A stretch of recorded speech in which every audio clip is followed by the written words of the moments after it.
9:20 de la mañana, les proponemos hablar ahora de salud. ¿Cuáles son los riesgos que padecen las mujeres de llegar a una trombosis? ¿Cómo se puede evitar? Bueno, todo esto lo vamos a conversar con la doctora Rosario Martínez, quien es coordinadora de la Unidad de Hemostasia y Trombosis del Hospital de Clínicas de la Universidad de la República y miembro del Grupo Cooperativo Latinoamericano de Homeostasis y Trombosis. Doctora, bienvenida. ¿Cómo le va? Muchas gracias. Me gustaría comenzar por definir qué es la trombosis, ¿no? Bueno, muy bien. La trombosis es la formación de un coágulo de sangre dentro del torrente circulatorio. Esto es tanto las venas como las arterias.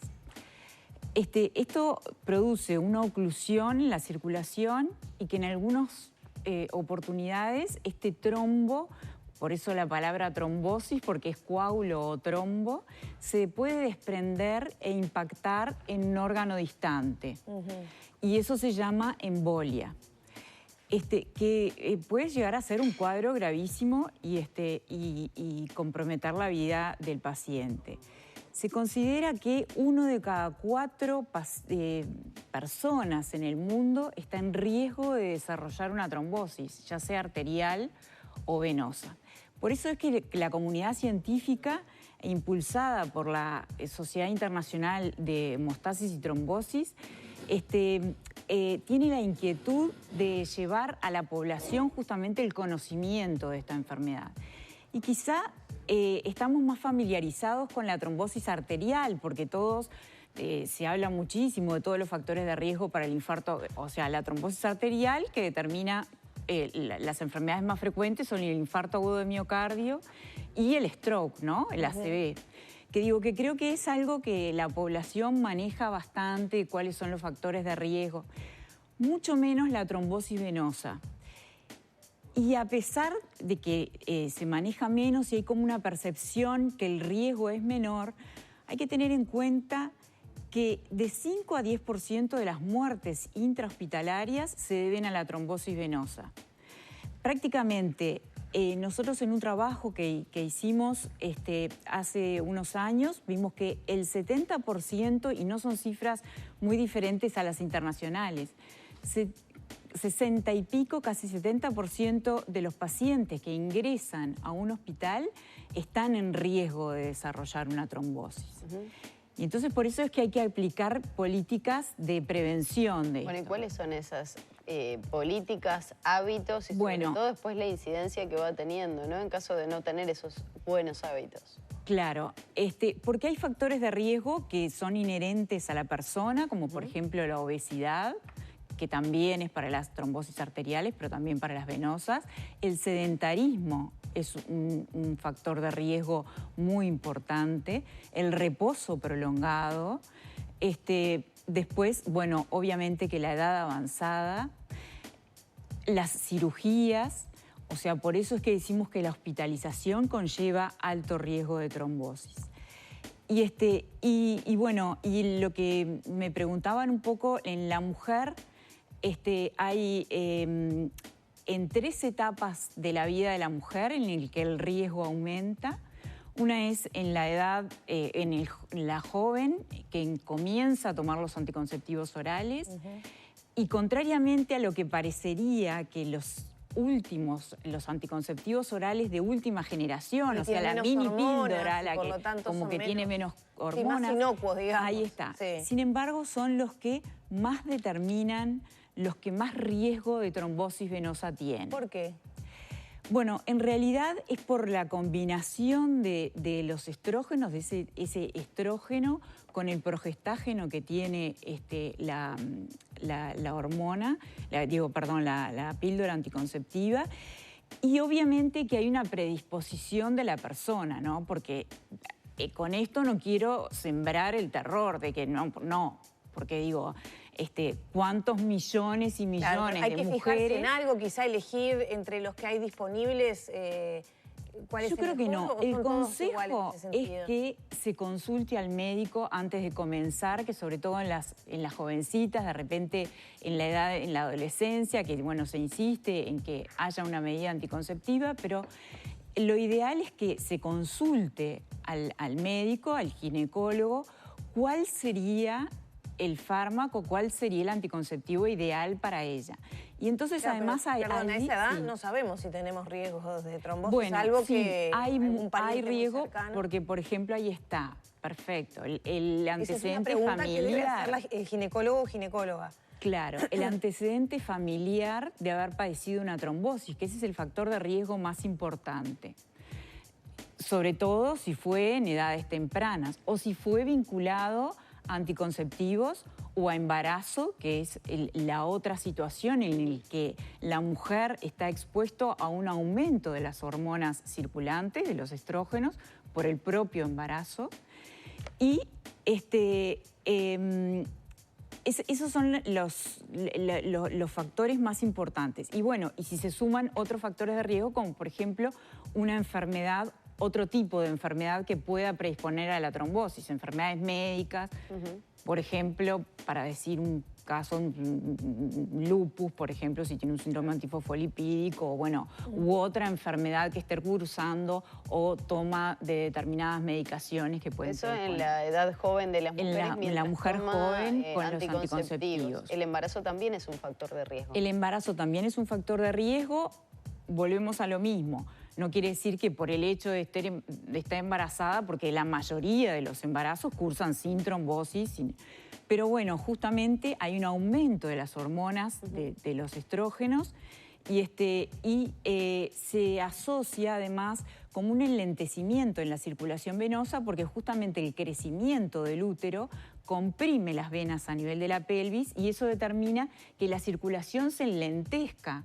Y entonces eso, sumado muchas veces a que puede existir también la indicación de un reposo, por ejemplo, por un embarazo de riesgo, o, por ejemplo, en el momento actual en el que las fecundaciones asistidas han tenido un aumento muy importante, donde se le da como shocks hormonales a las mujeres para... Claro, como un bombazo de hormonas. Claro. Entonces, bueno, eso Doctora, podría... ¿Y la trombosis da avisos mientras se puede estar gestando ese coágulo? Sí. ¿A qué le tenemos que prestar atención? Bueno, en general la trombosis, la mayoría de las veces, empieza en una vena de la pierna.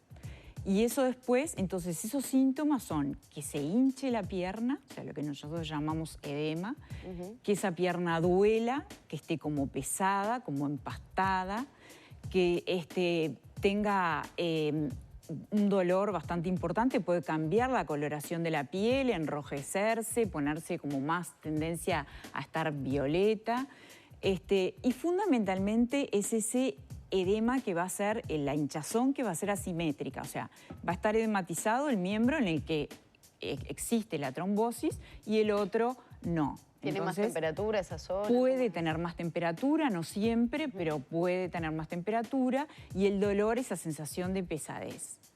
Una vez que se desencadena ya no hay marcha atrás, es decir, no es que levanto la pierna y se me va. No, es que justamente cuando uno levanta la pierna, habitualmente en la embarazada es frecuente que exista edema, hinchazón de las piernas, ¿no? Entonces, bueno, cuando levantamos las piernas, ahí se nos va y habitualmente aparece a lo largo del día. Esto no se va a ir porque está obstruida, hay un stop en la circulación venosa que impide que la sangre retorne al corazón, ¿no? ¿Y entonces qué tiene que hacer el paciente ahí? ¿Tiene que llegar a consultar. O sea, consultar rápidamente porque realmente el empezar el tratamiento en las primeras 24 horas tiene una implicancia muy grande en el pronóstico de ese paciente, en cómo va a evolucionar y la posibilidad después de quedar con secuelas. O sea, por ejemplo, la secuela de una trombosis venosa, si se deja evolucionar, a veces puede evolucionar bien, pero si no, lo que se llama el síndrome postrombótico, de quedar una pierna hinchada, con dolor, incluso la aparición de úlceras venosas, que eso tiene mucha discapacidad para lo social y para lo laboral también. Doctora, llegan algunas consultas de la gente que nos está mirando y una tiene que ver con si han aparecido casos relacionados a la vacuna contra el COVID, la vacuna Pfizer. ¿Han aparecido casos de personas que tienen trombosis Pfizer, después de en realidad, la que aparecieron trombosis, ¿no? Fue por la de AstraZeneca y la de Johnson, que en nuestro país no se dio solamente la de AstraZeneca, que al principio se dio en un periodo breve y incluso después, al principio, cuando aparecieron los primeros casos de trombosis en el mundo vinculados a la vacuna, en nuestro país, como eran en personas jóvenes fundamentalmente, y eran trombosis en lugares inusuales, más trombosis cerebrales, pero hay que tener en cuenta un dato. En el mundo, las cifras, por ejemplo, en Canadá, 1 a 2 personas cada 1000 hacen trombosis venosa. O sea, en una población sin que exista la vacuna, sin que exista nada.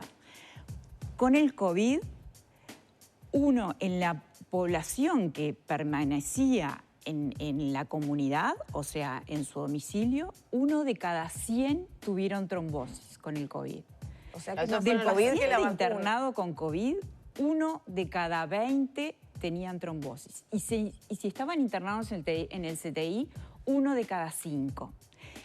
¿Y saben cuál fue la incidencia de trombosis por la vacuna? Que obviamente que si me toca, soy el 100%, claro, ¿no? Y más que se dio en gente joven.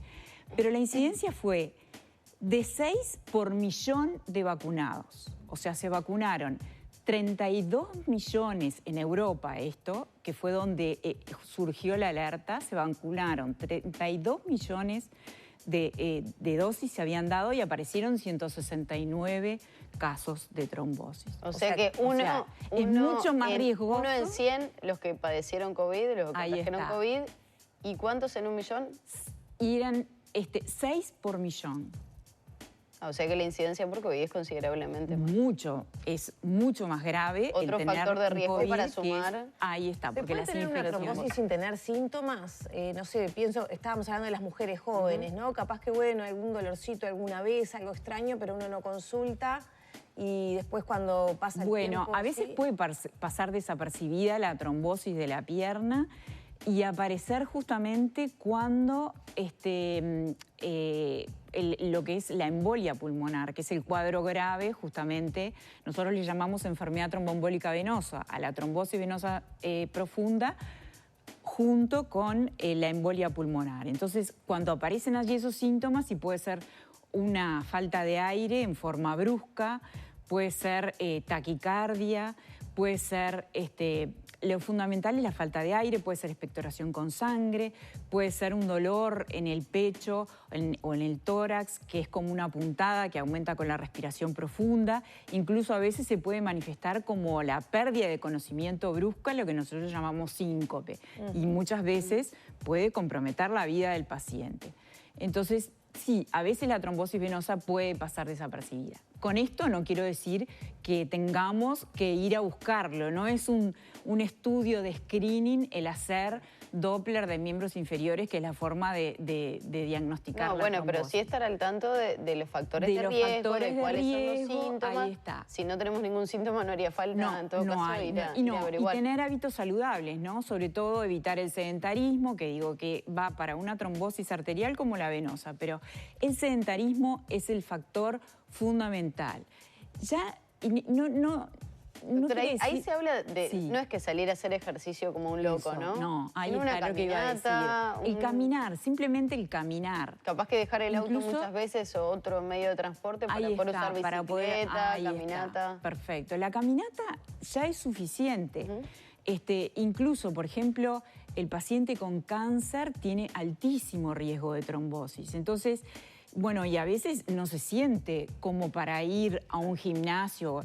Pero bueno, el simple hecho de el moverse en lo que pueda, en la medida que pueda, el tener ese movimiento, el ir hasta la casa de un familiar, el moverse dentro de la casa, eso ya es suficiente. Muchas gracias, doctora. Bueno, un placer. Como Muchas siempre, gracias. moverse un poco, alimentación saludable y mantener Ahí el está, peso. bien hidratado también. Son las principales medidas de prevención de todo, ¿no? De todo.